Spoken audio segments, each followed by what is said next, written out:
Masya Allah. Sehat Mbak Ari? Izin saya buka dulu majelisnya. Silakan, silakan. Bismillahirrahmanirrahim. Assalamualaikum warahmatullahi wabarakatuh. Waalaikumsalam warahmatullahi wabarakatuh. Alhamdulillahirabbil alamin. Wassalatu wassalamu ala asrofil anbiya'i wal mursalin wa ala alihi ajmain amma ba'd. Asyhadu an la ilaha illallah wahdahu la syarikalah wa asyhadu anna Muhammadan abduhu wa rasuluh. Allahumma sholli ala sayyidina Muhammad wa ala ali sayyidina Muhammad. Puji syukur kehadirat Allah SWT yang telah mengizinkan dan memberikan kelapangan waktu serta nikmat sehat walafiat kepada kita semua, sehingga di siang hari ini kita bisa berkumpul kembali untuk melanjutkan ibadah tadabbur bersama surat-surat yang diturunkan kepada baginda Rasulullah SAW secara berurutan. Dan di siang hari ini, setelah sebelumnya kita menyelesaikan tadabbur surat Al-Jin, maka berikutnya adalah surat Yasin yang semuanya sudah sangat familiar tentunya, karena ini salah satu surat yang sangat sering kita baca. Mudah-mudahan Subhanahu wa ta'ala senantiasa memberikan nikmat iman, nikmat Islam, nikmat sehat walafiat, nikmat rizki yang barokah, dan nikmat lapangan waktu, nikmat keistiqomahan kepada kita semua, sehingga kita mempertahankan ibadah ini secara rutin sampai akhir hayat kita. Amin ya rabbal alamin. Untuk mempersingkat waktu, karena Ustadz Umar Maka sudah siap memberikan kajiannya, memulai kajiannya, maka kami persilahkan Ustadz untuk memulai kajian tadabbur di siang hari ini. Tafadhol Ustadz. Ya, Masya Allah. Barakallahu fiik Mbak Ari dan seluruh pengurus Majelis Ta'lim Rabbani serta seluruh jamaah dimanapun berada yang telah bergabung, baik merupakan anggota tetap Majelis Ta'lim Rabbani atau siapapun yang hadir di majelis ini. Mudah-mudahan Allah beri kemudahan kepada setiap di antara kita. Allah beri kita taufik untuk dimampukan mengambil ibrah, pelajaran, hidayah, petunjuk, tazkirah, peringatan-peringatan terbaik, nasihat-nasihat terbaik dari keagungan ayat-ayat Allah di Quran surah ke-36 sesuai dengan urutan turunnya kepada baginda Nabi sallallahu alaihi wasallam. Adapun sesuai dengan urutan Quran, mohon maaf, adapun urutan turunnya surah ini, maka surah ini adalah surah yang ke-41 diturunkan di kota Makkah sebelum hijrahnya baginda Nabi sallallahu alaihi wasallam dan turun setelah surah Al-Jin. Masya Allah. Dan di pertemuan sebelumnya kita baru saja selesai dari tadabbur Quran surah Al-Jin, surah yang ke-40 diturunkan kepada baginda Nabi sallallahu alaihi wasallam, dan setelah beberapa pertemuan Masya Allah kita sudah selesai dari surah Al-Jin, dan hari ini kita akan memulai tadabbur Quran surah ke-36 sesuai dengan urutan mushaf. Akan tetapi jika dilihat dari urutan turunnya, maka surah Yasin yang sering kita baca, yang dianjurkan untuk dibaca, ditadabburi oleh ulama-ulama kita, surah Yasin ini adalah surah ke-41. Bapak-bapak, ibu-ibu, jamaah dimanapun berada, mari sama-sama kita meluruskan niat. Innamal a'malu binniyat. Pahala kita akan dilipat gandakan tergantung niat kita masing-masing. Ada yang kebaikannya dilipat gandakan 10, ada yang kebaikannya dilipat gandakan 100 kali, ada yang dilipat gandakan 700 kali, bahkan ada yang lebih. Tergantung keikhlasan dan niat kita masing-masing. Qul inna salati wa nusuki wa mahyaya wa mamati lillahi rabbil alamin. Kita mulai tadabbur bagian pertama Quran surah Yasin, dan hari ini kami tadabbur live di Zoom ini dari kota Makkah Al-Mukarramah, baru saja di pelataran Masjid Al-Haram, di rooftopnya. Kita juga mengingatkan kepada jamaah agar senantiasa ya mentadabburi, mendekatkan diri dengan Al-Quran, petunjuk terbaik yang Allah turunkan kepada umat Nabi Muhammad sallallahu alaihi wasallam. Bismillahirrahmanirrahim. Assalamualaikum warahmatullahi wabarakatuh. Alhamdulillah. Alhamdulillahilladzi la ilaha illa huwal ahadus samad. Lam yalid wa lam yulad wa lam yakul lahu kufuwan ahad. Asyhadu an la ilaha illallah wahdahu la syarika lah. Wa asyhadu anna Muhammadan abdullahi wa rasuluhul mab'uts rahmatan lil alamin. Allahumma salli wa sallim ala Muhammad wa ala alihi wa sahabatihi wa man tabi'ahum bi ihsanin ila yaumiddin. Amma ba'd. Allahumma arfa'na bil Qur'an, Allahumma anfa'na bil Qur'an, Allahumma 'allimna al-Qur'an. Qul inna salati wa nusuki wa mahyaya wa mamati lillahi rabbil alamin. Raditu billahi rabba wa bil islami dina wa bi Muhammadin sallallahu alaihi wasallam nabiyyan wa rasula. Jemaah rahmatullah, akhwatal iman azanallahu wa iyyakum ajmain, ibu-ibu, bapak-bapak, peserta tadabbur Quran sesuai urutan turunnya surah-surah itu kepada Nabi dimanapun berada, mengawali tadabbur Quran kita pada siang hari ini waktu Indonesia dan pagi hari waktu Mekah. Mari sama-sama kita mengagungkan asma Allah di majelis ini. Subhanallah walhamdulillah wa la ilaha illallah, Allahu akbar. Mudah-mudahan saat ini Allah turunkan keberkahan, Allah turunkan rahmatnya kepada setiap di antara kita. Mudah-mudahan saat ini ada malaikat-malaikat Allah yang senantiasa berdoa, beristighfar bagi setiap di antara kita. Mudah-mudahan majlis perkumpulan kita ini sedang disebut-sebut, sedang ditinggi-tinggikan, sedang dibangga-banggakan Allah di hadapan majlis, di hadapan perkumpulan malaikat-malaikat Allah Subhanahu wa taala. Salawat dan taslim semoga senantiasa tercurahkan kepada baginda Nabi sallallahu alaihi wasallam, kepada keluarga tercinta, kepada sahabat-sahabat Rasulullahil kiram dan seluruh umat yang senantiasa sabat teguh di atas kitabullah dan sunnah-sunnah Rasulullah sallallahu alaihi wasallam. Rasulullah yang dalam hadis pernah bersabda, "Wa man salaka tariqan yaltamisu fihi ilman, sahalallahu lahu bihi tariqan ilal jannah." Barang siapa yang menempuh suatu jalan menuntut ilmu, maka Allah akan mudahkan baginya dengan ia sungguh-sungguh keluar menuntut ilmu, jalannya menuju surga Allah Subhanahu wa taala. Bapak-bapak, ibu-ibu, mari sama-sama kita berdoa mudah-mudahan duduknya kita di majelis ilmu ini walau kita lakukan secara live di Zoom menjadi salah satu sebab Allah rahmati kita. Allah mudahkan kita semuanya, keturunan kita, kerabat kita, orang-orang yang kita cintai dimasukkan Allah ke dalam surga. Allahumma amin. Allahumma amin ya rabbal alamin. Seperti biasa, sebelum kita mulai mengkaji, membahas surah-surah yang kita tadabburi, memetik ibrah, nasihat-nasihat terbaik, pelajaran-pelajaran terbaik, hidayah, petunjuk-petunjuk terbaik, serta tadzkirah, peringatan-peringatan terbaik dari keagungan ayat-ayat Allah Subhanahu wa taala yang kita tadabburi, maka kita akan membaca beberapa ayat khususnya yang akan kita bahas di pertemuan ini. Hari ini insya Allah kita akan memulai membahas muqaddimah surah Yasin, keutamaan-keutamaannya, karakteristik surah ini, seperti apa kondisi baginda Nabi dan kaum muslimin ketika turunnya surah Yasin ini. Serta insya Allah kita akan memulai membahas bagian pertama dari surah Yasin, khususnya 5 ayat pertama dari surah yang mulia ini. Surah yang saya kira setiap di antara kita sudah senantiasa membaca surah ini, dan tidak ada yang mentadabburi surah ini kecuali akan menemukan banyak pelajaran, hikmah, nasihat-nasihat terbaik dari surah yang juga dijuluki sebagai qalbul Quran, jantungnya atau hatinya Al-Quran.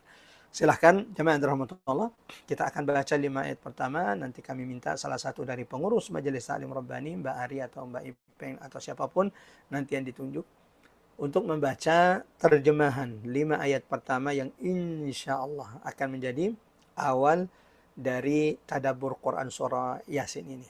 Silakan dibuka mushafnya. Kalau kemudian jemaah rahmatullah, mushaf yang saat ini sedang digunakan oleh jemaah rahmatullah cetakan Madinah, surah Yasin ayat 1 sampai ayat 5 terdapat di juz 22 halaman 440. Ini jika mushaf yang digunakan adalah cetakan Madinah.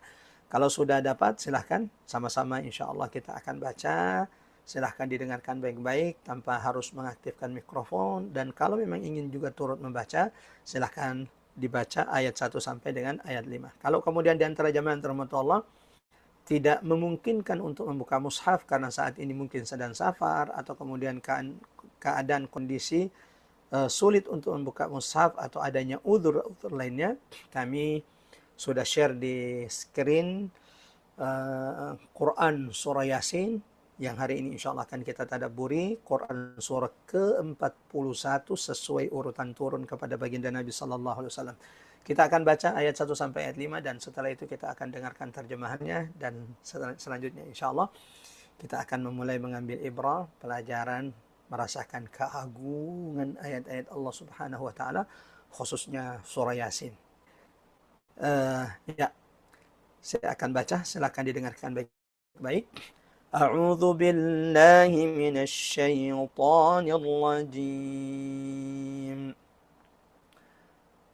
Bismillahirrahmanirrahim. Yasin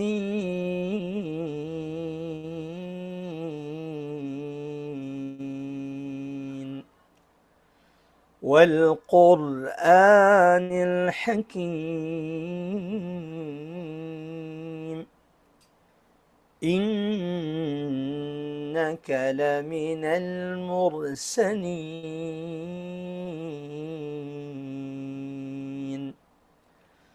ala siratin mustaqim. Tanzilal azizir rahim. Allahumma arhamna bil Qur'an, Allahumma arhamna bil Qur'an, Allahumma arzuqna tilawatal Qur'an ana al-layli wa atrafan nahar. Allahumma ja'alna min ahli al-Qur'an wa dhurriyyatina ahluka wa khasatuk. Silakan Mbak Ari, ada yang sudah ditunjuk untuk membaca terjemah Silahkan ayat Mbak. 1 sampai dengan ayat ke-5. Tafadhal. Kan Mbak Arijani mungkin bisa bantu. Minasyaitonirrajim. Bismillahirrahmanirrahim. Yasin. Demi Al-Quran yang penuh hikmah. Sesungguhnya engkau, Nabi Muhammad, benar-benar salah seorang dari Rasul-Rasul yang berada di atas jalan yang lurus, sebagai wahyu yang diturunkan oleh Allah yang Maha Perkasa lagi Maha Penyayang. Masya Allah. Allahumma arhamna bil Quran, Allahumma arhamna bil Quran, Allahumma arzuqna tilawatal Quran ana al-laili wa atrafan nahar. Mudah-mudahan bacaan Quran kita yang baru saja kita lakukan ini menjadi sebab Allah lembutkan hati dan jiwa-jiwa kita semua. Allah bersihkan hati-hati kita. Rasulullah pernah berkata, innal quluba tasda. Hati kita itu bisa berkarat. Sahabat bertanya, wa ma jila'uha ya Rasulullah. Wahai Rasulullah, kalau hati-hati kami ini sudah berkarat, bagaimana membersihkannya? Nabi berkata, tilawatul Quran wa dzikrul maut. Hati itu kalau sudah berkarat, kalau dia sudah kotor sampai berkarat, maka membersihkannya dengan memperbanyak tilawatul Quran. Yang kedua, dzikrul maut. Sebagaimana jamaah rahmat Allah, semoga bacaan Quran tadi yang sudah kita bacakan dan sudah kita dengarkan menjadi syifa, ruqyah, penyembuh, obat bagi setiap di antara kita. Allahumma amin, Allahumma amin, ya rabbal alamin. Jamaah rahmat Allah, akhwata liman azallallahu wa iyyakum ajma'in. Untuk memudahkan penjelasan kita pada kesempatan kali ini, kami sudah menyiapkan PowerPoint dari materi tadabbur Quran Surah Yasin yang kita bahas pada kesempatan kali ini. Bapak-bapak, ibu-ibu yang dirahmati oleh Allah Subhanahu wa taala, kita akan mulai dengan mengenal lebih dekat surah Yasin yang kita tadabburi hari ini. Surah Yasin termasuk dari golongan surah-surah Makkiyah, minas suwaril Makkiyah. Yang insya Allah sudah kita faham semuanya bahwa surah Makkiyah itu adalah surah-surah yang diturunkan Allah kepada Nabi sebelum hijrah. Makanya kalau kita perhatikan baik-baik pembahasan maudhu'at, tema-tema yang ada di surah Yasin ini adalah tema-tema yang memang menjadi perhatian atau kemudian menjadi pembahasan-pembahasan utama surah-surah Makkiyah. Berbicara tentang keagungan Quran, berbicara tentang kebenaran risalah baginda Nabi sallallahu alaihi wasallam, pembelaan kepada Rasulullah sallallahu alaihi wasallam dari langit bahwa Muhammad tidaklah seperti yang dituduhkan oleh orang-orang kafir Quraisy. Sebagaimana biasanya surah-surah Makkiyah itu akan menjelaskan tentang keesaan Allah Subhanahu wa taala, menjelaskan tentang batilnya segala bentuk kesyirikan-kesyirikan yang dilakukan oleh umat manusia khususnya di Jazirah Arab. Serta biasanya surah-surah Makkiyah itu akan membahas tentang atau menegaskan tentang kepastian hari kiamat dan bukti-bukti kuasa Allah bahwa hari kiamat itu pasti terjadi. Surah Yasin ini jamaah rahmatullah juga termasuk dalam kategori surah Al-Mathani. Bagi jamaah tetap Majelis Ta'lim Rabbani, insyaallah istilah Al-Mathani ini sudah sering dan insyaallah sudah melekat dan sudah difahami dengan baik. Apa arti bahwa surah itu termasuk surah Al-Mathani? Ingat, Nabi sallu ala Nabi, Allahumma salli wa sallim ala Muhammad wa ala Muhammad. Rasulullah itu kan membagi surah di dalam Quran menjadi 4 bagian. 4 kategori. At-Tiwal, yaitu surah-surah yang panjang yang jumlahnya ada 7. Mulai dari surah pertama Al-Fatihah, mulai dari surah pertama Al-Baqarah sampai dengan surah ke-7 Al-A'raf. Ini adalah surah yang panjang-panjang. At-Tiwal, artinya panjang. As-Sab'ut Tiwal, 7 surah yang panjang-panjang di dalam Al-Quran.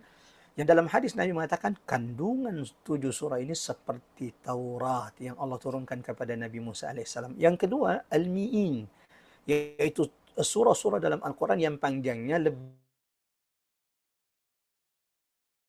lebih pendek. Namanya Al-Mi'in. Karena ayatnya itu berjumlah ratusan. Kata Nabi, Al-Mi'in dalam Quran itu kandungannya sama dengan Zabur yang Allah turunkan kepada Daud alaihissalam. Yang ketiga, yang disebut dengan Al-Mathani. Nah, surah Yasin ini Masya Allah ternyata termasuk kategori surah Al-Mathani. Yang kata Nabi SAW, kandungannya itu sama dengan Injil yang Allah turunkan kepada Nabi SAW. At-Tiwan, Al-Mi'in, Al-Mathani. Yang keempat, Al-Mufassal. Lalu Nabi mengatakan, وَفُضِّلْتُ بِالْمُفَصَّلِ. Allah memberikan keistimewaan, keutamaan pada Quran ini adanya surah-surah Al-Mufassal, surah yang pendek, tapi jangan tanya bagaimana dahsyat dalamnya kandungan dari surah-surah pendek ini. Di antara penjelasan ulama-ulama kita jamaah rahmatullah, Al-Mufassal yang merupakan keistimewaan Quran yang tidak ada pada kitab-kitab sebelumnya, itu mulai dari surah Qaf. Qaf wal Qur'anil Majid sampai dengan surah An-Nas ya. Jadi mulai dari surah Qaf sampai surah An-Nas ini termasuk dalam kategori surah Al-Mufassal. Turun setelah surah Al-Jin, makanya sebelumnya kita sudah selesai dari tadabbur surah Al-Jin, dan bagi jamaah yang dirahmati Allah yang sudah mengikuti tadabbur surah ke-40 surah Al-Jin, pasti sudah mendapatkan ada banyak faedah, manfaat, nasihat, ya, petunjuk-petunjuk terbaik dari surah Al-Jin yang sudah kita tadabburi. Ya, terdapat ya dalam juz 23, ya, juz 22 mohon maaf. Ya, salah tulis. Ini terdapat dalam juz 22 dimulai dengan huruf-huruf muqatta'ah. Ya. Jadi surah Yasin ini jamaah yang dirahmati Allah termasuk di antara surah-surah dalam Quran yang diawali dengan huruf-huruf yang terputus-putus, muqatta'ah. Seperti alif lam mim, alif lam ra, taha, qaf, nun, yasin, kaf, ha, ya, ain, sad. Ya nanti insya Allah kita coba sebutkan apa hikmah dari adanya huruf-huruf muqatta di dalam Al-Quran. Ingat, Quran itu terbaik. Datangnya dari Allah Subhanahu wa taala, kitabun fussilat ayatuhu. Ya. Kitabun uhqimat. Quran itu ya pemilihan katanya, penyusunan ayat-ayatnya terbaik dari sisi Allah Subhanahu wa taala. Adanya huruf-huruf muqatta'ah, huruf terputus di awal beberapa surah-surah dalam Al-Quran bukanlah sesuatu yang tidak punya makna. Allahu Akbar. Bahkan menjadi salah satu mukjizat Quran itu adalah adanya huruf-huruf muqatta yang mengawali beberapa surah di dalam Al-Quran seperti Alif Lam Mim, Alif Lam Mim Sad, kemudian Toha, Nun, Qaf, ya, dan surah-surah lainnya. Nama-nama dari surah Yasin. Surah Yasin ini jamaah dirahmati Allah oleh ulama disebutkan memiliki beberapa nama. Yang paling masyhur, nama yang sudah sering kita dengar dan kita hafal yaitu Quran surah Yasin. Yang kedua, surah ini juga sering disebut dengan surah Habib An-Najjar. Kenapa dinamai dengan surah Habib An-Najjar? Dinamai dengan surah Yasin jelas. Ayat pertama surah ini diawali dengan huruf Yasin. Adapun kenapa surah ini dinamai dengan surah Habib An-Najjar? Karena salah satu kisah menarik dalam Quran ya, tentang hamba Allah yang beriman, yang rela mengorbankan dirinya demi mendakwakan kebenaran di tengah kaumnya. Diceritakan kisahnya di dalam Quran surah Yasin ini. Yang bernama dalam buku-buku tafsir seperti Ibnu Katsir disebutkan bahwa namanya itu adalah Habib An-Najjar. Kemudian jamaah rahmatullah, ikhwatal iman azanallahu wa iyyakum ajmain, surah ini juga sering disebut dengan Qalbul Quran. Ya, qalb, hatinya Al-Quran. Ya, nanti kita akan coba sebutkan beberapa riwayat yang menjelaskan tentang fadilah, keutamaan dari surah Yasin ini, walau memang ada banyak sekali riwayat dhaif, riwayat lemah yang sering disampaikan tentang surah Yasin ini. Kita juga akan coba bacakan sebagai bentuk pengetahuan bagi kita semuanya. Kemudian jamaah rahmatullah Allah, surah ini juga sering disebut dengan Ad-Dafi'ah, penolak bala. Ya. Kemudian surah ini juga sering disebut dengan Al-Qadhiyah, yang menuntaskan setiap urusan. Ya. Kemudian Al-Mu'immah. Ya. Surah ini juga disebut dengan Al-Mu'immah yang artinya surah yang menyeluruh keberkahannya. Ya. Khususnya ketika kita baca, kita tadabburi surah ini, kita akan melihat ada banyak sekali pembahasan tema-tema penting yang terdapat dalam Quran surah ke-41 sesuai urutan turunnya ini, yaitu Quran surah Yasin. Kemudian jamaah rahmatullah Allah disebut juga dengan Quran Al-Azimah, yang agung. Kemudian disebut juga dengan Al-Azizah, yang mulia. Ini diantara nama-nama dari surah Yasin yang disebutkan oleh ulama. Kemudian jamaah rahmatullah, ikhwatal iman azanallahu wa iyyakum ajmain, ada beberapa riwayat, hadis-hadis yang menyebutkan tentang keutamaan dari surah Yasin ini. Namun kalau kita perhatikan, sanad, rantai periwayatannya berputar antara derajat hasan baik, ada yang dhaif, dan ada yang gharib. Kita coba membacakan secara cepat, singkat, hadis-hadis, riwayat-riwayat yang datang seputar keutamaan dari surah Yasin ini. Dari Abu Hurairah radhiyallahu anhu berkata, Rasulullah SAW bersabda, barang siapa yang membaca man qara' surah Yasin, barang siapa yang membaca surah Yasin pada malam hari dengan mengharap wajah Allah, yakni ikhlas karena Allah, maka diampuni dosanya malam hari itu. Hadis ini sebagaimana disebutkan ulama, derajatnya dhaif atau lemah. Kemudian ada hadis lain, riwayat lain tentang surah Yasin ini dari sahabat Nabi SAW, Anas bin Malik, pembantu Rasulullah SAW, yang berkata, Rasulullah SAW bersabda, sesungguhnya setiap sesuatu itu memiliki qalb, memiliki hati. Wa qalbul Quran, dan hatinya Quran ini adalah surah Yasin. Barang siapa yang membacanya, maka Allah akan menuliskan baginya pahala membaca Quran 10 kali. Ini juga seperti yang dijelaskan ulama hadis, derajat hadisnya dhaif dan lemah.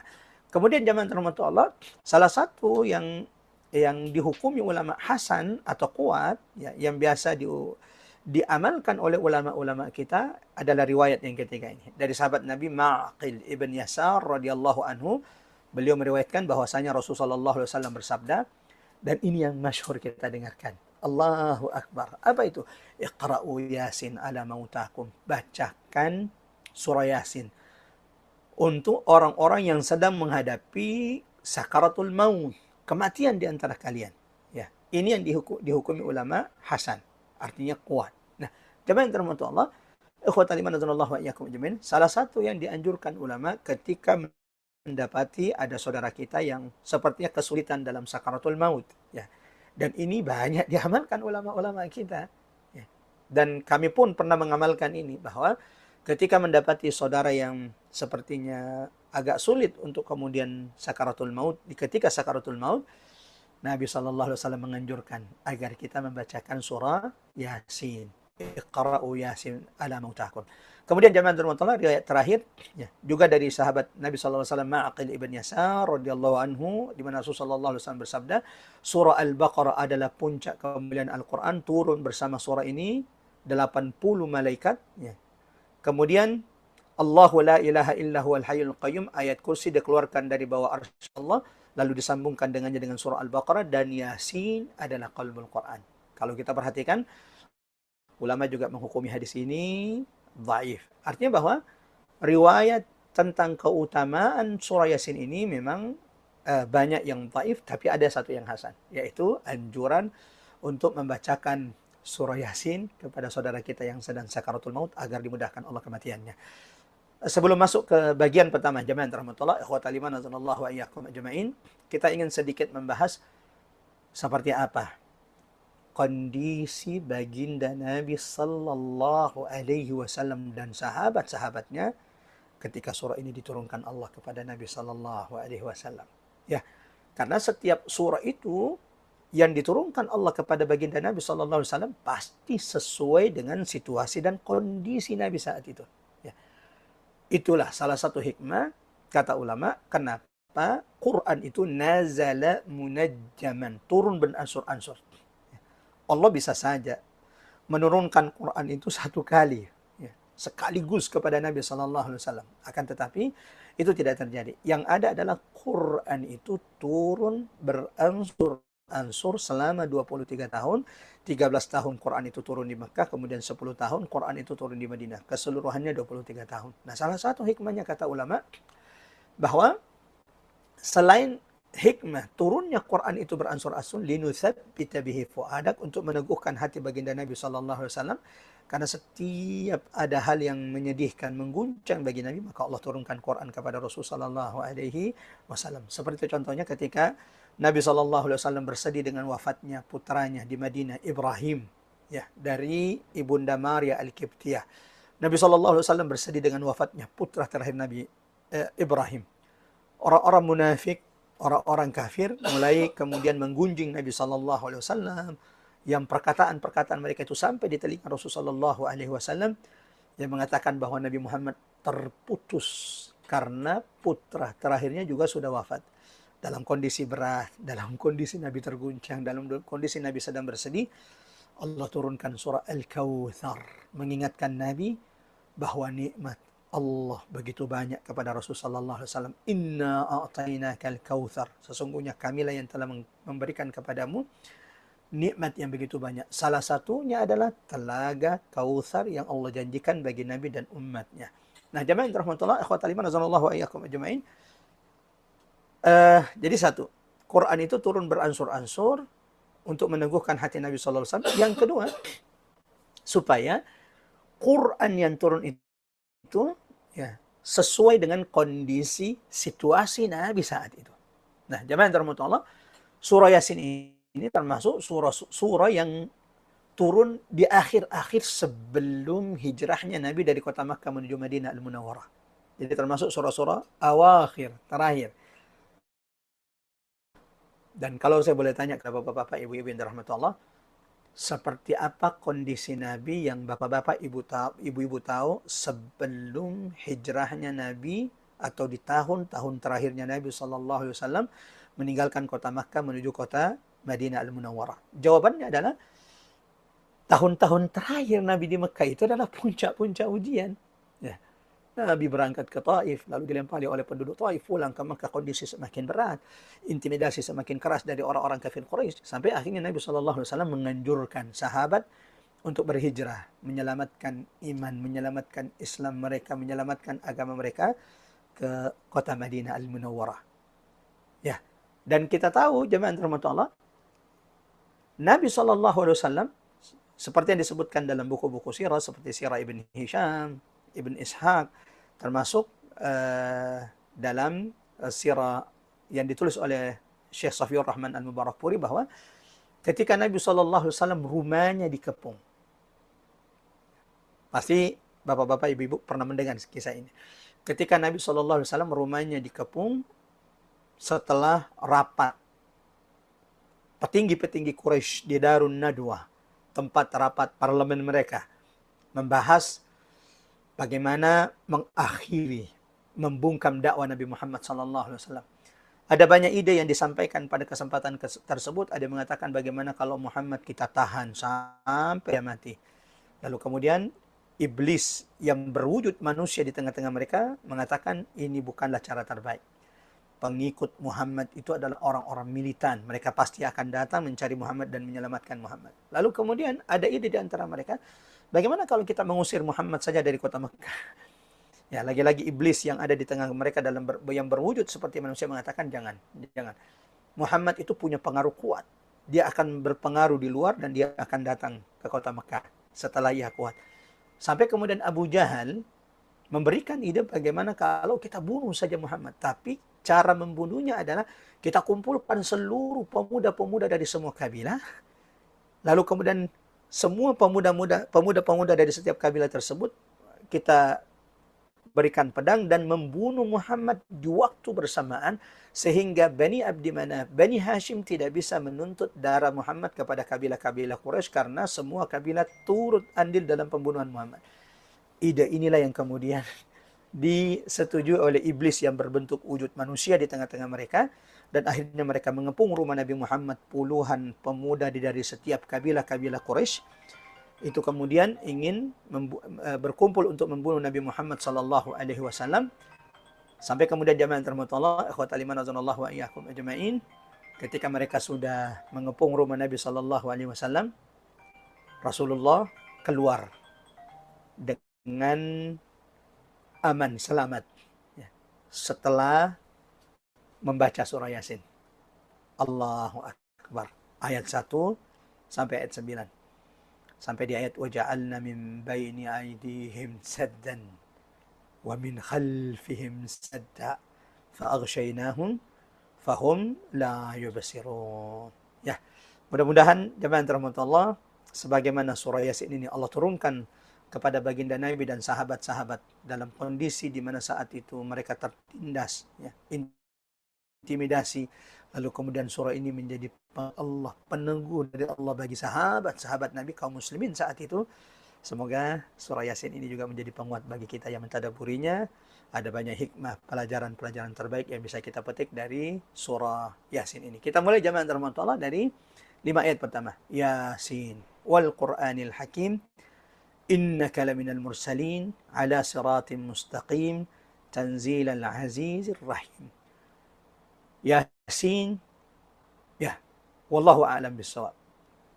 Hanya Allah yang tahu makna dari huruf muqatta'ah yang mengawali kurang lebih 29 surah di dalam Quran. Jadi ada sekitar 29 surah di dalam Al-Quran Al-Karim diawali dengan huruf-huruf muqatta'ah. Jadi ini istilahnya, huruf muqatta'ah. Apa artinya Ustaz? Wallahu a'lam bissawab. Ya. Walau kemudian ada beberapa hikmah yang disebutkan ulama dari huruf-huruf muqatta'ah yang disebutkan di dalam Al-Quran ini. Sebelum turunnya Quran, orang Arab yang saat itu berada di puncak sastra mereka.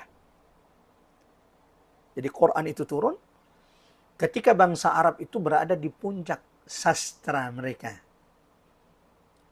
Sehingga setiap kabilah itu berbangga-bangga dengan adanya penyair di tengah-tengah mereka.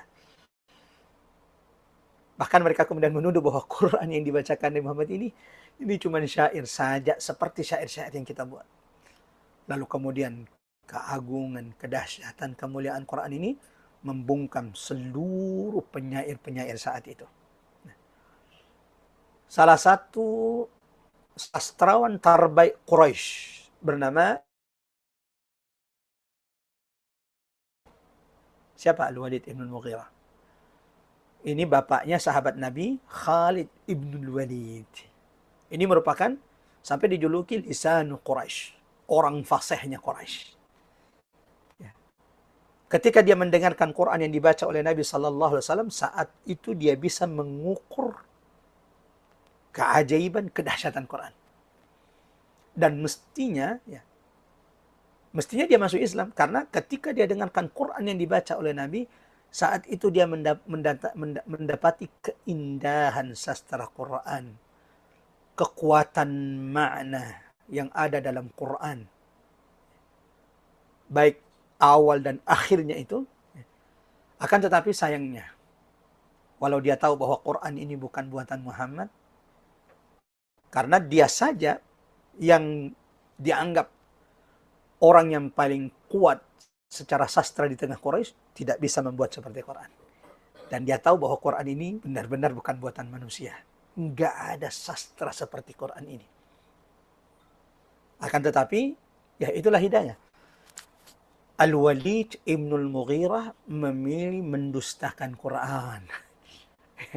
Padahal dia tinggal login aja. Ya, dia tinggal beriman saja karena dia sudah tahu bahwa Quran ini betul-betul mukjizat. Ini bukan buatan manusia. Sayangnya, ia lebih memilih kedudukannya di tengah Quraisy dan memilih mendustakan Al-Quran.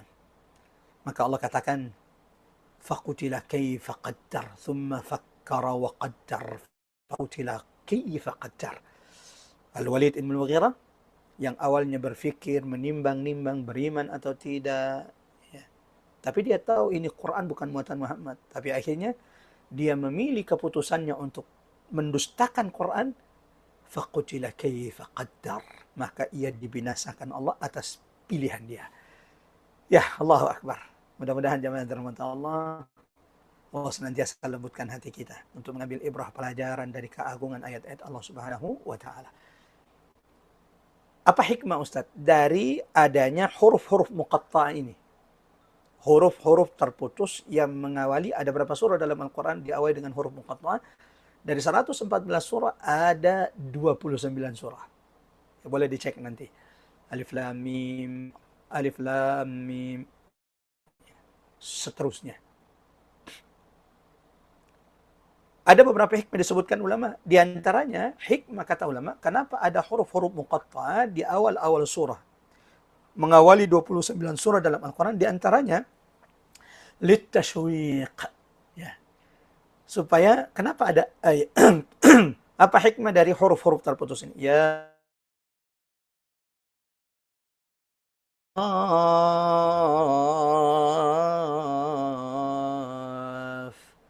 Nun.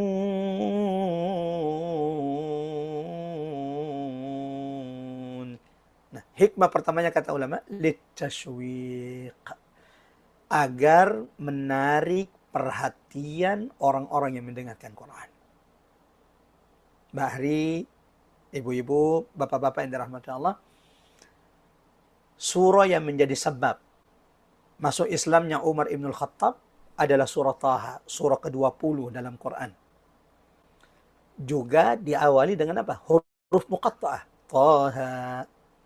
Dan itu sudah membuat yang mendengarnya, terlebih saat itu Umar ibn Khattab, ya memang juga termasuk punya bahasa yang kuat.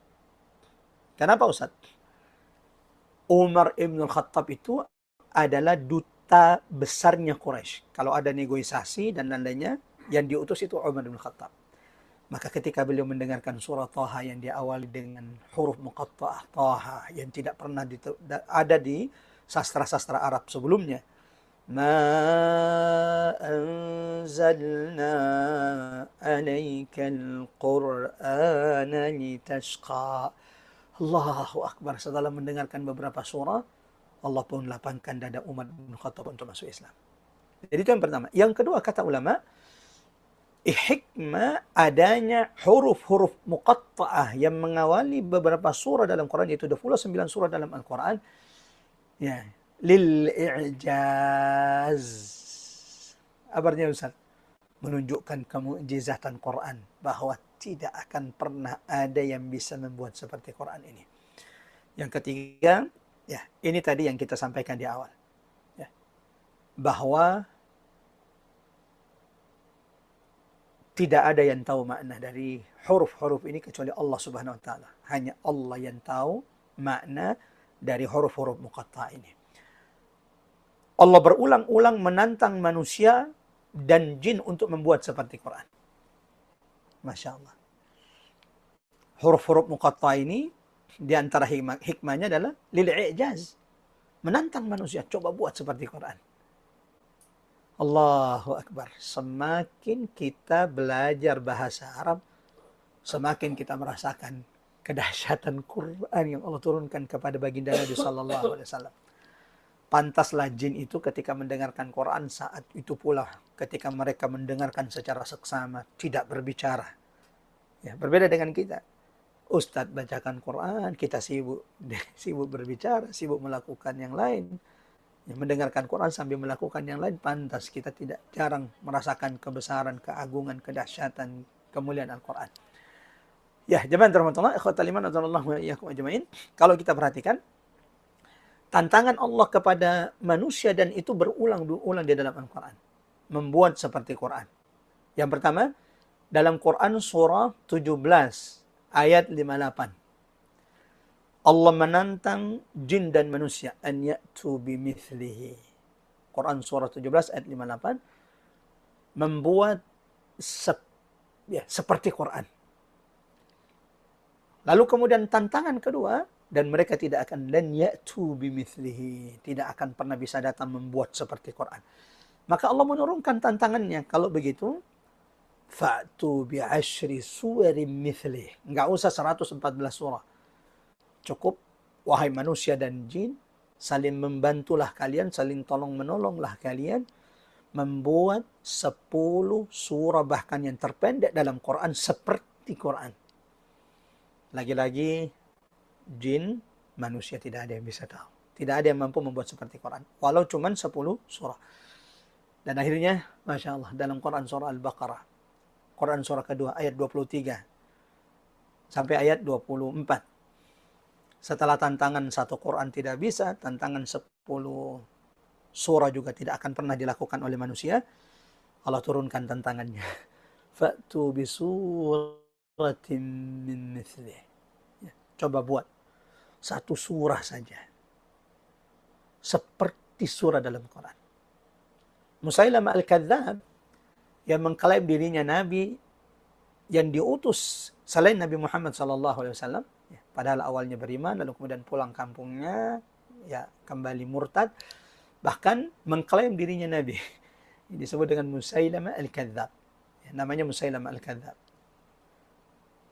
Berkali-kali membuat ketika Nabi diturunkan Allah surah kepadanya, maka dia pun mengklaim bahwa Allah telah menurunkan surah kepadanya. Lalu kemudian surah itu diajarkan kepada muridnya. Ada beberapa riwayat-riwayat menyebutkan surah yang diturunkan kepada Musailamah al-Kadzdzab, yang kalau kita bandingkan dengan Quran, Allahu Akbar, yang baru belajar bahasa Arab saja, itu bisa membedakan keindahan bahasa sastra antara yang dibuat oleh Musailamah al-Kadzdzab dengan Quran yang dibuat oleh baginda, yang diturunkan Allah kepada baginda Nabi sallallahu alaihi wasallam. Akhwatal iman, azanallahu wa iyyakum ajmain, wal Qur'anil Hakim. Ya. Ayat pertama sudah, huruf muqatta'ah sudah, hikmah dari huruf muqatta'ah ini sudah. Allah menantang umat manusia, bahkan sekaligus jin sekaligus, untuk membuat seperti Quran, dan sampai kapanpun mereka tidak akan pernah bisa membuat seperti Quran. Di ayat kedua, Allah bersumpah, wal Qur'anil Hakim,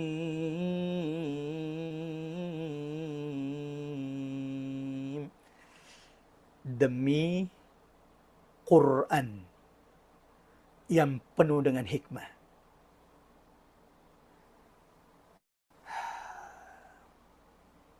Mbak Ari, seluruh pengurus Majelis Ta'lim Rabbani, seluruh jamaah yang dirahmati Allah. Kalau ada sumpah di dalam Quran, pasti ada berita penting yang Allah ingin tegaskan. Kalau ada qasam, sumpah itu bahasa Arabnya qasamun. Saya ulangi, sumpah dalam Quran itu namanya qasam. Al-qasamu. Kalau ada sumpah, berarti ada berita penting. Quran itu dari awal sampai terakhir nggak ada yang tidak penting. Karena ia adalah kalamullah, firman Allah. Tapi kalau ada sumpah, jadi Quran itu nggak ada yang tidak penting. Tapi kalau sudah ada qasam dalam Quran, berarti ada ta'kid, ada penegasan, ada hal penting yang mesti kita fahami. Coba perhatikan. Di Quran itu kan ada banyak surah diawali dengan sumpah. Ada yang bisa memberi contoh? Bisa dibantu di kolom chat atau bisa di unmute, bisa dijawab dengan suara. Contoh surah-surah dalam Quran diawali dengan qasam. Ya, berharap yang terdepan menjawab ini pengurus-pengurus Majelis Ta'lim Rabbani ini. Yang memang Masya Allah dari awal mengikuti tadabbur ini, mulai dari surah pertama yang diturunkan Allah kepada baginda Nabi, Quran surah Al-Alaq, lalu kemudian surah kedua Al-Muddathir, ketiga Al-Muzammil, keempat Al-Qalam, dan kita sudah sampai di surah ke-41. Artinya sudah 40 surah yang kita bahas sesuai dengan urutan turunnya kepada baginda Nabi sallallahu alaihi wasallam. Ya, ada yang bisa bantu jawab jamaah rahmatullah? Baik, silakan dijawab di kolom chat atau bisa di unmute untuk memberikan jawaban. Ya. Contoh, ya, Mbak Ari menjawab wa an-nazi'at, Masya Allah. Betul. Ya. Salah satu surah yang diawali dengan qasam adalah surah An-Nazi'at. Apalagi surah yang diawali dengan qasam? Banyak sekali. Ad-Duha, Al-Adi, Syams. Ya. Seperti ini ada jawaban lagi, kita coba cek. Kalau ada yang menjawab, Masya Allah. An-Nazi'at, ini ada satu. Al-Fajr, Masya Allah. Betul sekali. Ad-Duha, Masya Allah. Barakallahu fiik bagi jamaah yang sudah membantu menjawab. Ya. Sebelum lanjut, berarti surah. Ya. Sumpah itu bahasa Arabnya qasam. Kalau ada sumpah berarti apa Ustaz? Ada berita penting. Kenapa saya mengulang-ulangi ini? Ibu-ibu, bapak-bapak yang dirahmati Allah suatu saat ketika baca Quran, lalu mendapati ada surah diawali dengan sumpah. Membaca ada ayat diawali dengan qasam, sumpah. Ada surah, tiba-tiba di tengahnya ada sumpah. Ya. Wal-laili idza as'as was-subhi idza tanaffas. Innahu laqawlun fasl. Wa ma huwa bil hazl. Ketahuilah bahwa itu berarti ada berita penting yang hendak ditegaskan Allah yang menurunkan Quran ini. Kalau ada qasam berarti ada jawabul qasam. Ada jawab sumpah. Ya. Seperti di surah Al-Asr, wal asr, demi masa. Ada apa gerangan? Kenapa Allah ingin bersumpah? Kenapa Allah bersumpah di surah ini? Innal insana lafi khusr. Allah hendak menegaskan kepada kita semuanya, sesungguhnya semua manusia, ya selama ia manusia, ia pasti merugi. Kecuali illa alladzina amanu wa amilus salihat. Wal 'adiyati dhabha fal muriyati qadha fal mughirati subha fa atharna bihi naq'a fa wasatna bihi jam'a. Ada apa gerangan? Kenapa Allah sampai bersumpah berulang-ulang di surah Al-'Adiyat ini? Innal insana li rabbih lakanud.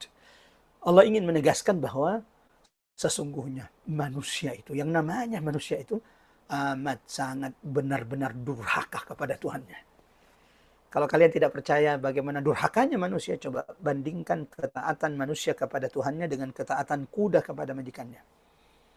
Nah, yang mana lebih taat? Kuda kepada majikannya, disuruh lari kencang, disuruh berhenti, disuruh naik gunung sampai sepatunya mengeluarkan percikan api, melalui jalur yang sulit, tetap dia lakukan. Masuk ke medan perang, kuda itu tidak menolak. Segitunya tuh tunduk taatnya kuda kepada majikannya yang cuma memberinya rumput, sedikit minuman. Lalu bandingkan dengan ketaatan yang namanya insan, manusia itu kepada Tuhannya. Ya. Bahkan kuda itu falmughirati subha, dibangunkan subuh-subuh pagi-pagi untuk berperang, mereka bangun. Lalu bandingkan dengan ketaatan manusia. Disuruh salat, dibangunkan subuh-subuh, as-salatu khairu minan naum. Ya, innal insana li rabbih lakanud. Di surah Yasin ini, apa berita pentingnya? Sebelum saya jelaskan itu, jamaah yang dirahmati Allah, di antara hikmah adanya qasam dalam Al-Quran menunjukkan keutamaan yang Allah, makhluk yang Allah bersumpah dengannya. Keutamaan sesuatu yang Allah bersumpah dengannya.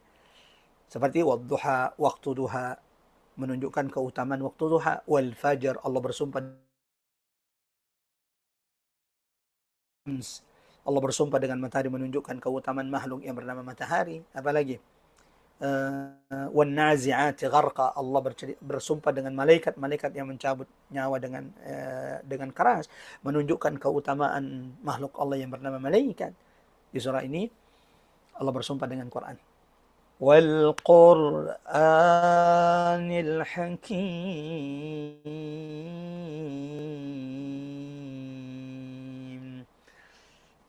Allah bersumpah dengan kalamnya, Allah bersumpah dengan firman-Nya, Allah bersumpah dengan Quran, menunjukkan kemuliaan, keagungan Al-Quran yang Allah turunkan kepada baginda Nabi sallallahu alaihi wasallam. Wal Qur'anil Hakim.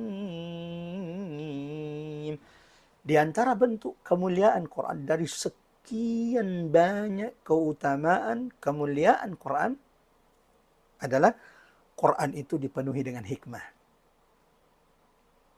Ingin bijaksana? Baca Quran. Tadabburi Quran. Amalkan Quran. Hatimu akan jadi lembut dan engkau akan menjadi hamba Allah yang bijaksana. Karena yang menjadi panduanmu adalah kitab yang dipenuhi dengan hikmah. Makanya ulama-ulama kita, jemaah termasuk, kenapa ulama-ulama kita, walaupun perbedaan pendapat seperti Imam Syafi'i, Imam Malik, Imam Ahmad bin Hanbal rahimahumullah, walaupun di perbedaan pendapat mereka amat sangat keras satu sama lainnya, tapi coba lihat hikmah, kebijaksanaan ya ulama-ulama kita ketika berbeda pendapat. Salah satu sebabnya karena memang ulama itu mengawali pondasi keilmuan mereka dengan Quran. Wal Qur'anil Hakim.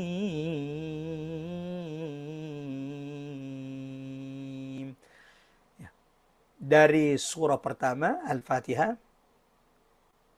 sampai surah terakhir An-Nas dipenuhi dengan hikmah-hikmah terbaik. Kebajikan-kebajikan terbaik. Perintah-perintahnya dipenuhi dengan hikmah-hikmah terbaik. Larangan-larangannya juga dipenuhi dengan hikmah-hikmah terbaik. Kisah-kisah yang diceritakan di dalam Quran dipenuhi dengan hikmah-hikmah terbaik. Allahu Akbar. Semoga kita tidak selesai, kita tidak menutup tadabbur siang hari ini, waktu Indonesia, dan pagi hari ini waktu Mekah, kecuali Allah sudah tambahkan kebijaksanaan kepada saya, kepada kita semuanya. Allahumma amin. Allahumma amin. Wal Qur'anil Hakim. Apa berita pentingnya? Ada apa gerangan sehingga Allah bersumpah dengan Quran yang dipenuhi dengan hikmah? Wal Qur'anil Hakim.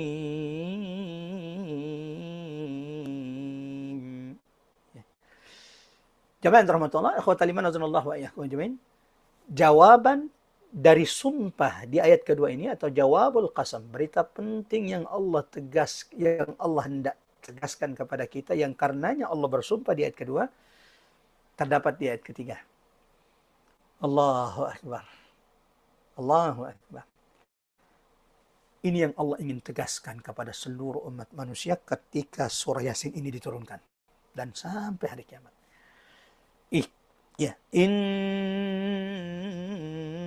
Innaka laminal mursalin. Dan memang ini sesuai dengan kondisi Nabi saat itu. Kenapa surah Yasin turun? Diawali dengan huruf muqatta'ah, lalu kemudian diawali juga dengan qasam, sumpah. Allah bersumpah dengan Quran yang penuh hikmah. Allah ingin menegaskan kepada orang-orang Quraisy, kepada umat manusia, bahwa Nabi Sallallahu Alaihi Wasallam tidak seperti yang mereka tuduhkan. Ya. Ketika Quran surah Yasin ini turun, ada banyak tuduhan-tuduhan, fitnah-fitnah yang disematkan kepada baginda Nabi Sallallahu Alaihi Wasallam. Nabi disebut penyair. Itu mah buatan Muhammad itu. Quran itu buatan Muhammad. Quran itu tidak lebih dari syair-syair seperti syair-syair Arab. Bahkan ada yang mengatakan Nabi Muhammad itu orang gila. Sehingga salah satu surah yang pertama-tama kali turun itu adalah surah Al-Qalam. Surah keempat. Al-Alaq. Kemudian Al-Muddathir, Al-Muzammil, yang keempat Al-Qalam. Yang di surah ini juga Allah bersumpah, Nun wal qalami wa ma yasturun. Allah turunkan surah ini sebagai pembelaan terhadap kekasihnya Nabi Muhammad.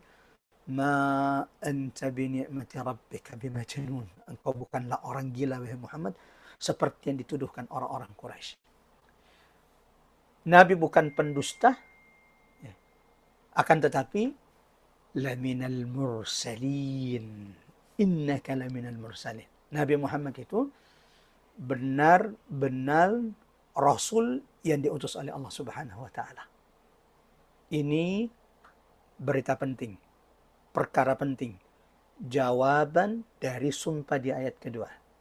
Ya, penegasan bahwasanya Nabi Sallallahu Alaihi Wasallam, jamaah rahmatullah, ikhwat kaliman azanallahu wa iyyakum ajmain, benar-benar Nabi Rasul yang diutus oleh Allah seperti nabi-nabi dan Rasul yang diutus sebelumnya. Ya. Menyempurnakan risalah para nabi dan Rasul, bahkan penutup risalah para nabi. Yang nubuat, beritanya telah sampai kepada nabi-nabi dan Rasul sebelum Nabi Muhammad SAW. Tidak ada nabi, tidak ada Rasul yang diutus kecuali berita tentang Nabi Muhammad itu telah sampai kepada mereka. Ya. Apa dalilnya Ustaz? Kalau Nabi Muhammad itu beritanya sudah sampai kepada nabi-nabi sebelum Nabi Muhammad, bahkan kepada Nabi Adam alaihissalam. Dalam peristiwa Isra Mi'raj, Nabi di langit pertama bertemu dengan Nabi Adam, kemudian langit kedua bertemu Nabi Isa, Nabi Yahya, langit ketiga bertemu dengan Nabi Yusuf, langit keempat bertemu dengan Nabi Idris, kelima bertemu dengan Nabi Harun, keenam bertemu dengan Nabi Musa, ketujuh bertemu dengan Nabi Ibrahim. Setiap Nabi bertemu dengan Nabi-Nabi tersebut, lalu mereka bertanya kepada Jibril, Man hadha? Siapa ini yang bersamamu? Ketika dijawab Muhammad oleh Jibril, mereka bertanya, awaqad bu'ith? Apakah ia telah diutus? Menunjukkan bahwa berita tentang Nabi itu sudah sampai kepada mereka. Ya. Innaka laminal mursalin. Allah turunkan surah Yasin ini, salah satu perkara penting di dalamnya adalah penegasan dari Allah, penguasa langit dan bumi, pencipta semesta ini, bahwa kekasihnya Muhammad bukan penyair, bukanlah orang gila, bukanlah pendusta seperti yang dituduhkan oleh orang-orang Quraisy, akan tetapi Nabi adalah Rasul laminal mursalin yang diutus oleh Allah Subhanahu wa Ta'ala. Sebagaimana jemaah rahmatullah, Allah tegaskan di ayat yang lain, ma dhalla sahibukum wa ma ghawa wa ma yantiku anil hawa in huwa illa wahyun yuha ala siratim mustaqim. Ayat keempat. Setelah Allah menegaskan bahwa Muhammad benar-benar utusan yang diutus oleh Allah dan Rasul oleh Allah, bukan seperti yang dituduhkan oleh orang-orang Quraisy, Allah kemudian menegaskan di surah ini, ala siratim mustaqim.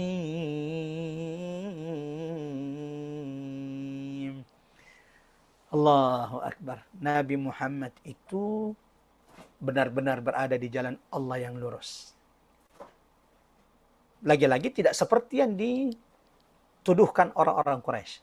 Ya, kalau kita baca buku-buku sirah jamaah rahmatullah, salah satu tuduhan orang-orang Quraisy ketika Nabi mulai mendakwahkan Islam di tengah-tengah Quraisy.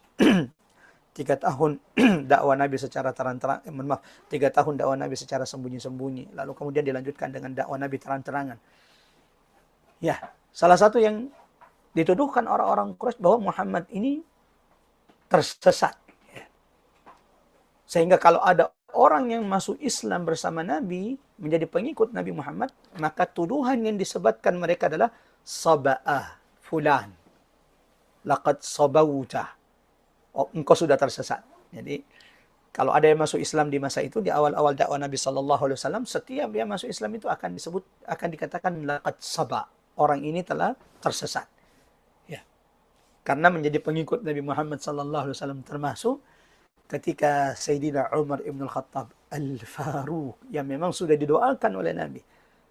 Salah satu doa Nabi itu adalah Allahumma a'izzal Islam bi ahadil umaran, ya Allah kuatkan, tinggikan agamamu ini dengan salah satu dari dua Umar ibn al-Khattab, yang kedua adalah Amr bin Hisham Abu Jahal. Dan ternyata Masya Allah, yang Allah pilih menguatkan agama Allah ini adalah Umar ibn al-Khattab radhiyallahu anhu. Jamaah yang terhormat, ya, orang-orang Quraisy ketika mendapati Umar ibn al-Khattab masuk Islam, mereka mengatakan laqad saba'a Umar, Umar pun telah tersesat menjadi pengikut Nabi Muhammad SAW. Bedanya adalah Umar bin Khattab ketika masuk Islam dia terang-terangan. Dia datang ke Bukit Sofa, disuruh bagian pengumuman, ya, bagian broadcastnya Quraisy untuk mengumumkan di tengah Quraisy bahwa Muhammad telah menjadi pengikut Nabi Muhammad SAW. Yang bagian pengumuman itu mengatakan laqad saba Umar, Umar sudah tersesat. Lalu dibantah oleh Umar, tidak, aku tidak tersesat. Tetapi sesungguhnya aku telah mendapatkan hidayah, petunjuk terbaik dari Allah Subhanahu wa Ta'ala.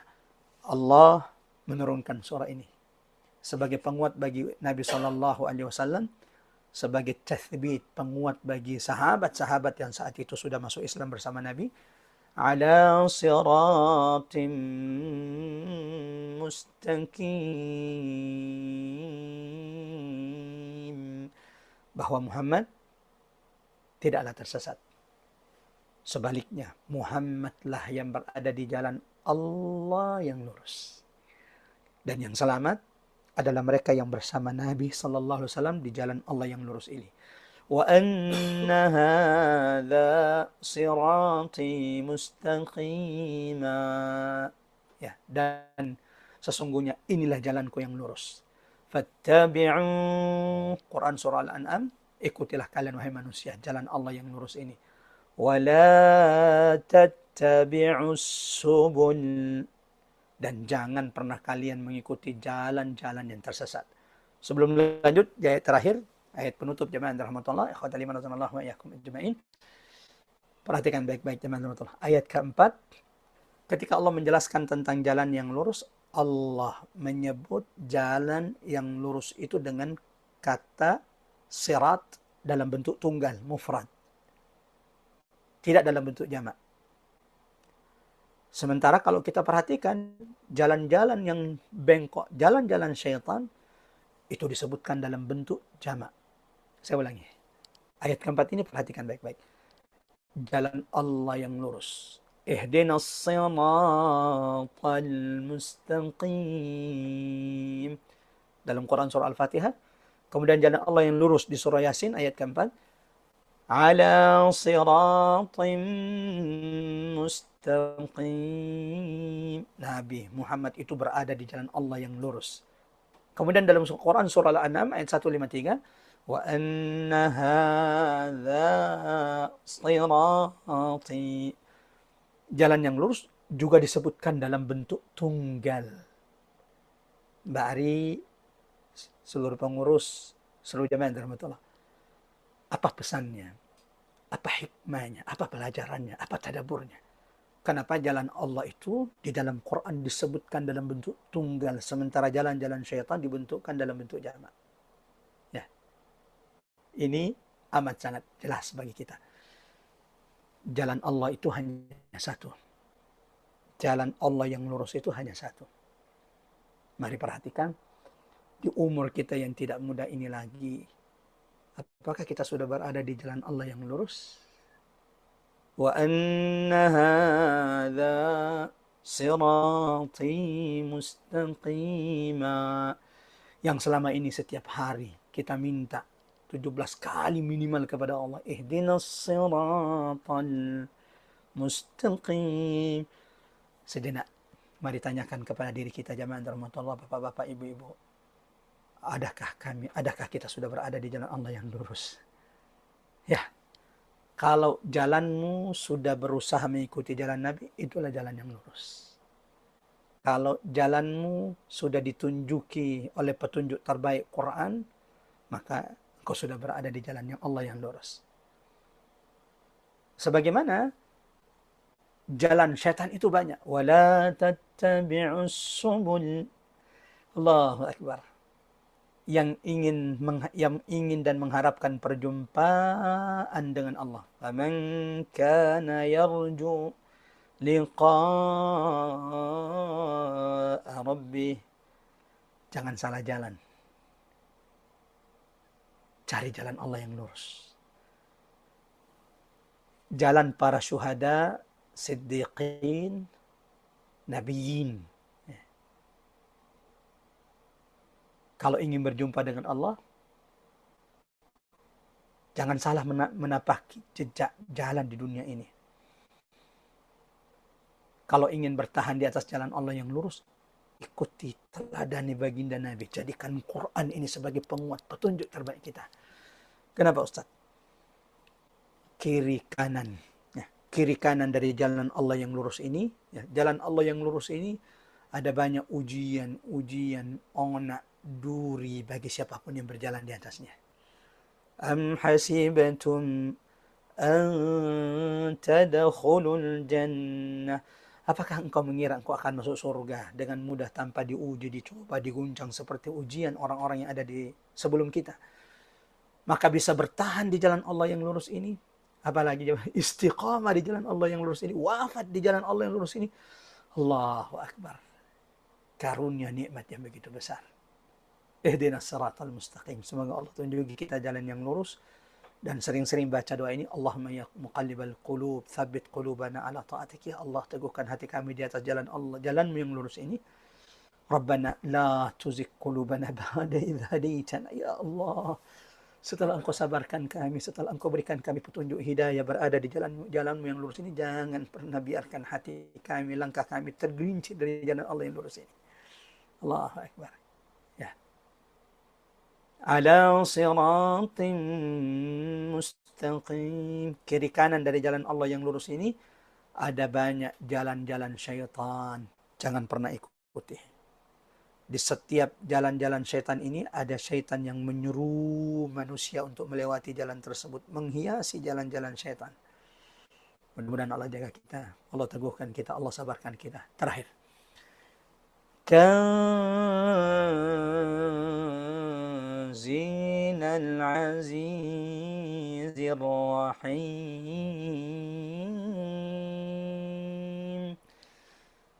Quran itu bukan dari Jibril. Quran itu bukan buatan Nabi Muhammad yang dicontek dari kitab-kitab sebelumnya. Tanzilal azizir rahim. Tapi Quran itu diturunkan dari dia Allah, sang pemilik jalan yang lurus. Al-Aziz, yang maha perkasa, yang maha kuat. Maka Quran itu adalah sumber kekuatan. Karena dia berasal dari maha kuat, maka Quran itu sumber kekuatan. Coba deh tanya saudara-saudara kita di Palestina. Saudara-saudara kita di Gaza. Rahasia kenapa Allah kuatkan mereka. Rahasia kenapa Allah sabarkan mereka. Salah satunya adalah Tanzilal Azizir Rahim. Mereka berpegang teguh dengan Quran yang datang dari zat yang maha perkasa. Karena itulah Allah kuatkan mereka. Allah sabarkan mereka. Ya. Kemampuannya. Tapi kalau kita kayaknya berada di Gaza, kita tidak kuat. Allahu Akbar. Semoga Allah segerakan kemenangan untuk saudara kita di Palestina. Tapi kita iri dengan mereka di tengah peperangan, di tengah kondisi yang amat sangat sulit. Ya. Bagi saudara-saudara kita di Gaza, ya, khatmul Quran. Penduduk Gaza tidak berhenti untuk melahirkan penghafal-penghafal Quran terbaik. Ibu-ibu, ya, umat ini akan kembali dikuatkan Allah ketika kita ini kembali kepada petunjuk terbaik kita, Al-Quran. Ya.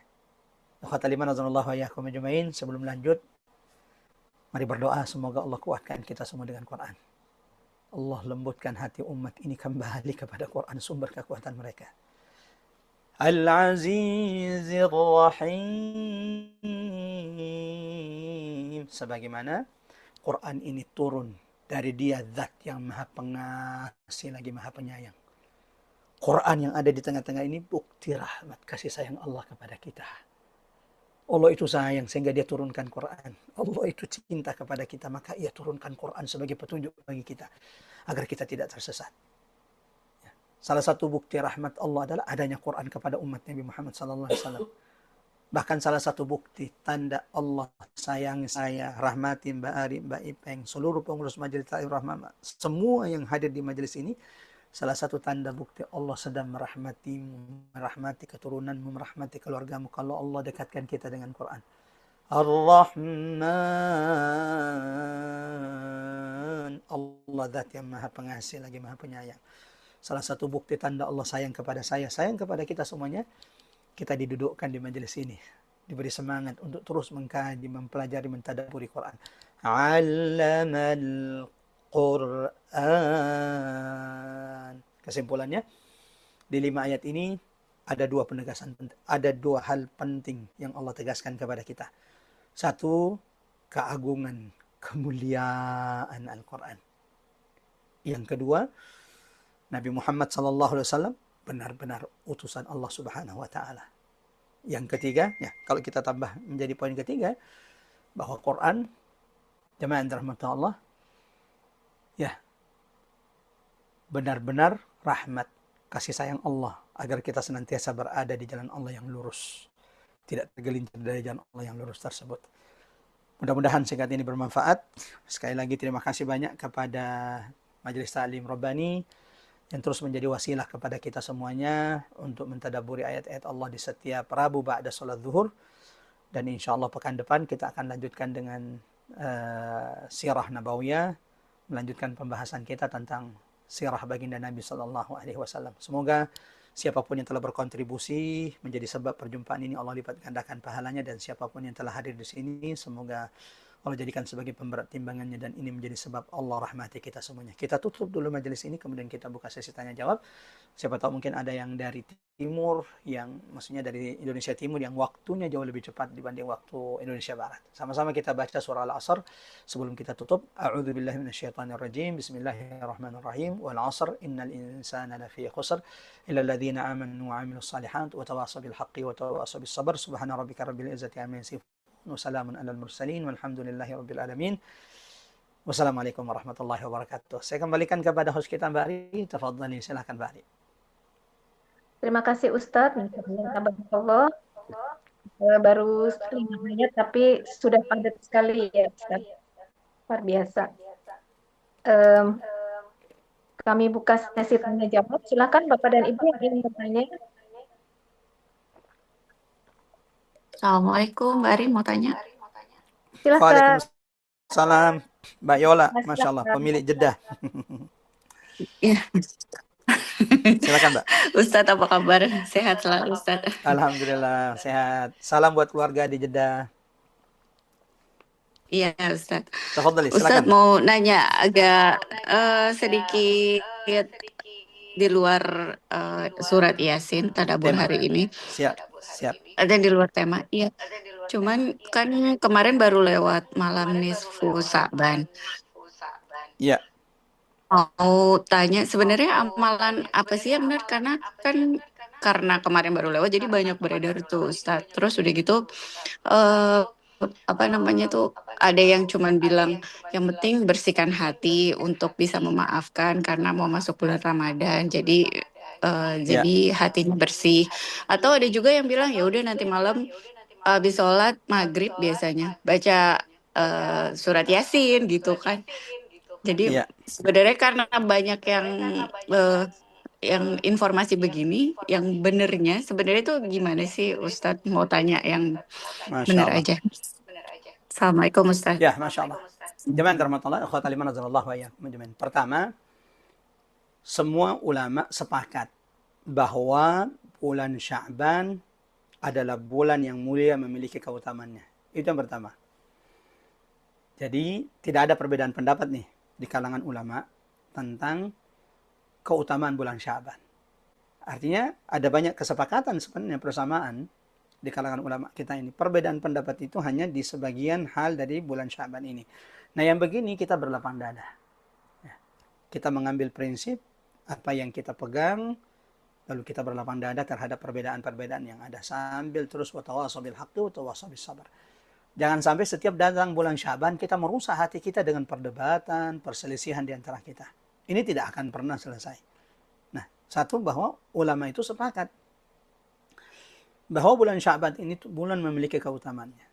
Salah satu keutamaan di bulan Syaban itu, jemaah rahmatullah, bulan Syaban itu adalah bulan diangkatnya amal-amal kita selama 1 tahun. Allahu Akbar. Selama 1 tahun amal kita itu dihadapkan di hadapan Allah, kepada Allah di bulan Sya'ban ini. Walau kemudian kita tahu bahwa ada amalan yang diangkat setiap hari, ada malaikat siang, ada malaikat pagi, bahkan ucapan-ucapan yang baik itu diangkat kepada Allah. La ilaha illallah subhanallah walhamdulillah tabarakallah. Ya, tabarakallah. Itu akan diangkat oleh malaikat kepada Allah. Setiap malaikat yang membawa kalimat tayyibah ini melewati rombongan-rombongan malaikat, maka rombongan malaikat itu akan beristighfar bagi siapapun yang mengucapkan kalimat-kalimat tayyibah tersebut. Yang kedua, jemaah rahmatullah Allah, bulan Sya'ban, bulan yang banyak dilalaikan manusia. Ini perlu kita hati-hati juga, jangan sampai kita menyerang saudara kita yang memperbanyak amalan ketaatan di bulan Sya'ban. Ya, walau memang tetap perlu memberikan ketentuan bahwa amalan itu akan diterima ketika ikhlas karena Allah. Yang kedua, ada teladan contohnya dari Nabi SAW. Ya, tapi jangan sampai kita sibuk menyerang mereka yang memperbanyak puasa, memperbanyak sedekah di bulan Sya'ban ini, sementara kita tidak melakukan apa-apa. Jangan-jangan kita yang termasuk yang disebutkan Nabi dalam hadis, yaghfaluhu katsirun minan nas. Bulan Sya'ban ini adalah bulan di antara Rajab dan Ramadan yang banyak dilalaikan manusia. Di bulan ini mereka tidak memperbanyak ketaatan, tidak memperbanyak istighfar. Itu yang kedua. Yang ketiga, Nabi itu kalau sudah masuk bulan Sya'ban, beliau akan memperbanyak puasa-puasa sunnahnya di bulan Sya'ban ini. Nah, jadi sampai di sini sepakat ya. Bulan Sya'ban itu bulan yang penuh dengan keutamaan. Ya. Bulan Sya'ban itu bulan yang dilalaikan oleh banyak orang. Kan apa keutamaan bulan Sya'ban? Bulan ini 1 tahun amal kita diangkat menghadap Allah. Tapi banyak orang yang lalai dengan bulan Sya'ban ini. Masih sibuk dengan dunianya. Tidak menyiapkan hatinya, tidak mengkondisikan jiwanya menyambut bulan Ramadan. Ya. Yang ketiga, ini berdasarkan hadis riwayat Ibunda Aisyah radhiyallahu anha. Ibunda Aisyah berkata, "Ma ra'aitu Rasulullah istakmala siyama syahrin." Aku tidak pernah mendapati Nabi itu puasa full dalam 1 bulan selain Ramadan. Jadi Nabi puasa full itu hanya di Ramadan. Wa ma ra'aitu Rasulullah yasumu akthar. Aku juga tidak pernah mendapati Nabi puasa lebih banyak dalam 1 bulan dari puasa Nabi sallallahu alaihi wasallam di bulan Sya'ban. Akthar min siyamihi fi Sya'ban. Berarti Nabi itu memperbanyak puasa di bulan Sya'ban. Nah, akhwat liman azanallahu wa iyyakum ajmain, jamaah rahmatullah. Itu yang kedua. Ya, itu yang kedua. Yang ketiga kalau tidak salah ya. Ya. Nabi itu memperbanyak puasa di sini di bulan Sya'ban. Dari sini kita bisa simpulkan Jangan lalaikan bulan Sya'ban. Jangan termasuk orang yang lalai memperbanyak ketaatan di bulan Sya'ban. Orang yang tidak memperbanyak ketaatan di bulan Sya'ban berarti orang yang melalaikan. Dan itu dicela oleh Nabi sallallahu alaihi wasallam. Yang kedua, ya, perbanyak ketaatan di bulan ini karena bulan ini bulan diangkatnya amal. Dan Nabi berkata, aku suka, aku senang ketika amalku dihadapkan ke hadapan Allah, aku dalam keadaan berpuasa. Yang ketiga, di antara amalan yang perlu diperbanyak di bulan Sya'ban ini adalah memperbanyak puasa. Itu yang dicontohkan Nabi sallallahu alaihi wasallam. Selain ketaatan-ketaatan yang lain, perbanyak tilawatul Quran. Nah, ini yang disepakati. Yang kadang menjadi khilaf di kalangan ulama adalah mengkhususkan amalan-amalan tertentu di malam nisfu Sya'ban. Tapi kita sepakat bahwa semua Sya'ban ini satu bulannya, jangankan nisfu Sya'ban, satu bulannya ini adalah bulan yang memiliki keutamaan. Ya, seperti itu kira-kira. Adapun khilaf bagaimana dengan nisfu Sya'ban dan lain-lainnya, saya anjurkan kepada ibu-ibu yang baru belajar, baru hijrah, fokus untuk memperbaiki diri, perbanyak tilawah ketaatan kepada Allah, hindari banyaknya perdebatan, ya, karena jatuh dalam perdebatan, sibuk dalam perdebatan sementara kita baru saja belajar, itu akan mengeraskan hati kita. Wallahu a'lam bishawab. Seperti itu kira-kira. Ya. Baik, Ustaz. Silakan, ada lagi? Terima kasih banyak, Ya, Ustaz. ada lagi pertanyaan? Terima kasih Mbak Yola untuk pertanyaannya. Ibu Indra mau bertanya. Ibu Indrati Sukoso tadi sempat bertanya. Silahkan kalau ingin bertanya, Indrati. Ya.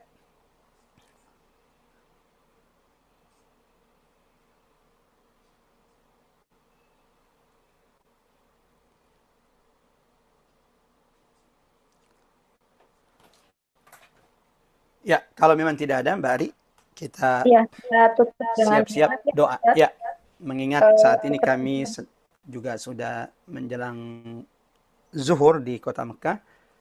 Zuhurnya 1,5 jam, tapi ada jamaah yang hendak menyusul untuk umroh. Barakallahu fiik. Ya, kita tutup dengan doa. Ya, Masya Allah, siap.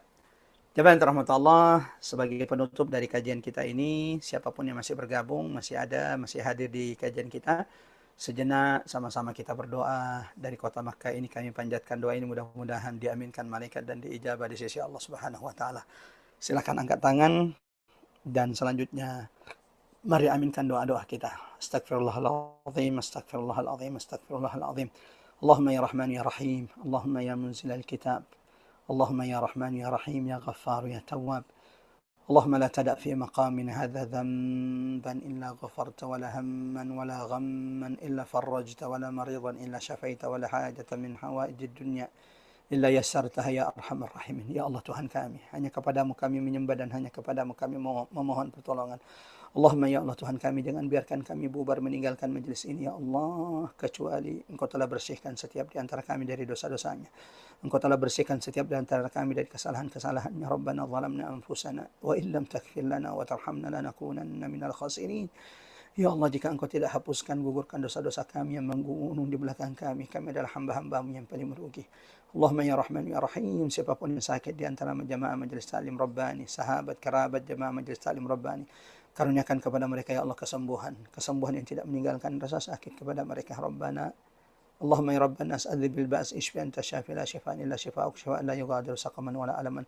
Allahumma ya Allah ya Rahman ya Rahim, siapapun di antara kami yang saat ini sedang menghadapi kesulitan, kesedihan, gundah, maka angkat kesedihan mereka ya Allah, berikan jalan keluar atas setiap kesulitan-kesulitan mereka. Allahumma ya Rahman ya Rahim, karuniakan kemenangan untuk saudara-saudara kami di Palestina ya Allah, tolonglah mereka atas musuh-musuh mereka ya Allah. Ya Rahman ya Rahim, perlihatkan keajaiban-Mu ya Allah, kuasa-Mu ya Allah atas penjajah Zionis laknatullah alaihim. Allahumma اقتلهم بددا واحصهم عددا ولا تغادر منهم أحدا. ربنا لا تزغ قلوبنا بعد إذ هديتنا وهب لنا من لدنك رحمة إنك أنت الوهاب. ربنا لا تزغ قلوبنا بعد إذ هديتنا وهب لنا من لدنك رحمة إنك أنت الوهاب. ربنا اغفر لنا ولوالدينا وارحمهما كما ربونا صغارا. ربنا آتنا في الدنيا حسنة وفي الآخرة حسنة وقنا عذاب النار. وصلى اللهم على محمد وعلى آل محمد والحمد لله رب العالمين. Sampai berjumpa.